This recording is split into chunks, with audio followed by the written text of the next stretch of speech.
Mwongeye kwirirwa nshuti zanjye ndabakunda cyane, ariko kuri aka kanya mbabajwe na video mbonye muri aka kanya.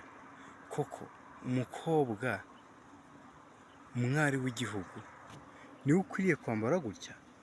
Ntibikwiriye. Mukobwa ni gute wifashe ugafata video imeze gutya ukayishyira ku mbuga nkoranyambaga wiyambitse umupira uresha gutya? Koko ubwo uri umwari w'igihugu utuyemo? Gusa nyine wumve ko ibyo ngibyo atari byiza, gerageza uhindure akazi.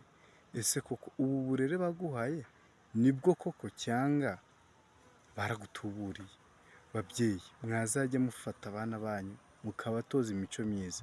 Nk'ubu ngubu uyu mukobwa muri kureba mukabona akwiriye kuba yakwifata agakora ibi ngibi mu mbuga nkoranyambaga, abantu bamukurikirana batandukanye.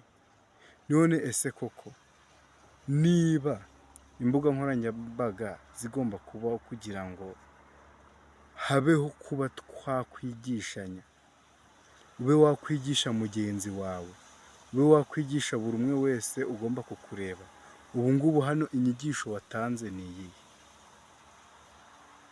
Inyigisho watanze ni iyi, ahubwo ko ari inyigisho z'ubusireyi n'ukuntu uri mwiza.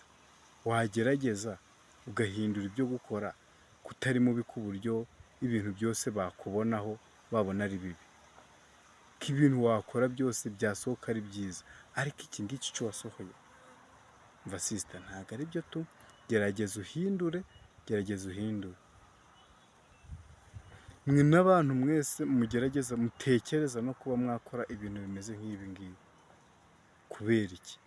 Mwakora ibintu bifite indangagaciro. None se koko ubu tubare kuba umwari w'igihugu cy'u Rwanda? Mukobwa kuri mwiza kutari mubi, ni gute wifashe ugakora video imeze gutya? Kandi nabonye video zawe zose hafi ya zose ariko ujya uzigenza. Wahagerageje kutari mubi ugakora video nziza. Gusa bonne chance, ufite isura nziza,